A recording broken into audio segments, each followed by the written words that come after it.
Salam Maritim, Sobat Kamla. Kembali lagi bersama IMIC News hari ini, Senin 17 Januari 2022. Hari ini kami akan menyampaikan rangkuman informasi kejadian maritim yang terjadi selama sepekan di wilayah perairan Indonesia. Di antaranya, 1 pencurian di laut, 2 IUU fishing, 1 penyelundupan barang, 1 pencemaran laut, 1 kecelakaan di laut, dan 1 berita maritim internasional. Informasi pertama datang dari perairan Morosi, Sulawesi Tenggara. Terjadi pencurian di atas kapal tanker SPOB Graha 21 oleh 6 orang bersenjata tajam dengan menggunakan penutup wajah pada Kamis 6 Januari 2022. Dalam aksinya, para pelaku menggunakan speedboat.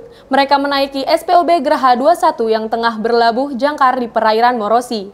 Para pelaku menyuruh 2 orang ABK untuk angkat jangkar dan mengancam nakoda untuk menggerakkan kapal ke arah Pulau Saponda.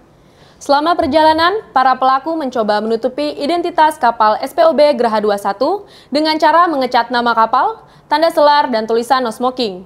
Para pelaku mengambil barang-barang berharga milik kapal dan para ABK. Terkait kasus ini, Polairut Polda Sulawesi Tenggara telah melakukan olah TKP untuk mengejar para pelaku. Hingga saat ini, polisi terus melakukan penyelidikan. Informasi berikutnya, pada Selasa 11 Januari 2022, KRI Ciptadi 381 dan KRI Tuanku Imam Bonjol 383 berhasil menangkap 3 kapal asing berbendera Vietnam di Laut Natuna Utara. KRI Ciptadi 381 berhasil menangkap 1 kapal penangkap ikan Vietnam yang diduga melakukan penangkapan ikan secara ilegal di perairan ZEE Indonesia tanpa dilengkapi dengan dokumen yang sah. Sementara, KRI Imam Bonjol 383 juga menangkap 2 kapal ikan asing berbendera Vietnam sedang bergandengan menangkap ikan di wilayah ZEE Indonesia. Dari ketiga kapal asing tersebut ditemukan muatan ikan campur kurang dari 1 ton. Muatan diduga telah dipindahkan ke kapal pengepul. Saat ini ketiga kapal tersebut telah berada di dermaga TNI AL Sabang Mawang Lanal Ranai guna menjalani proses lebih lanjut.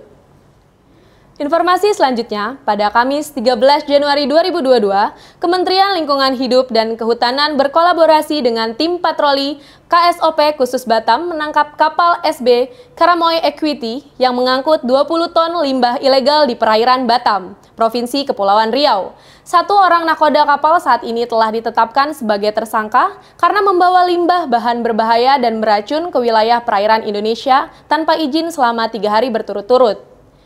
Berikutnya, Selasa 11 Januari 2022, penyelundupan sebanyak 2.719 burung kicau berbagai jenis digagalkan Balai Besar Karantina Pertanian Surabaya di Pelabuhan Paciran, Lamongan. Petugas mengamankan 2 orang pelaku penyelundupan. Ribuan burung tersebut diangkut dari Pelabuhan Bahaur, Kalimantan Tengah menggunakan KMP Derajat Paciran. Burung disimpan dalam kemasan kardus, keranjang plastik, dan keranjang kayu, lalu disembunyikan di dek mesin dan dek kapal paling bawah. Selanjutnya, Kamis 13 Januari 2022, tim SAR gabungan berhasil menyelamatkan 1 unit speedboat ambulans milik Puskesmas Tanjung Satai yang mengalami kerusakan mesin di perairan Teluk Melano, Kayong Utara. Speedboat ambulans yang menuju ke Kecamatan Sukadana tersebut membawa penumpang sebanyak 6 orang yang seluruhnya sudah dievakuasi menuju Pelabuhan Teluk Batang dengan selamat. Informasi berikutnya, Kementerian Kelautan dan Perikanan berhasil menangkap 1 kapal ikan asing berbendera Malaysia di Selat Malaka pada hari Kamis 13 Januari 2022. Dalam proses penangkapan kapal ilegal fishing tersebut berusaha melarikan diri. Diketahui, kapal tersebut menggunakan alat tangkap trawl yang terlarang.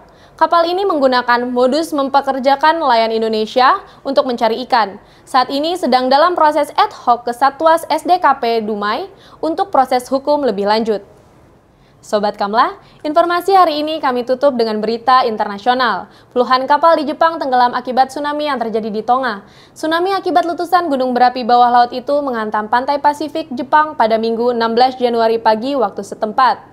14 kapal tenggelam di Prefektur Kochi dan 5 kapal terbalik di Prefektur Tokushima.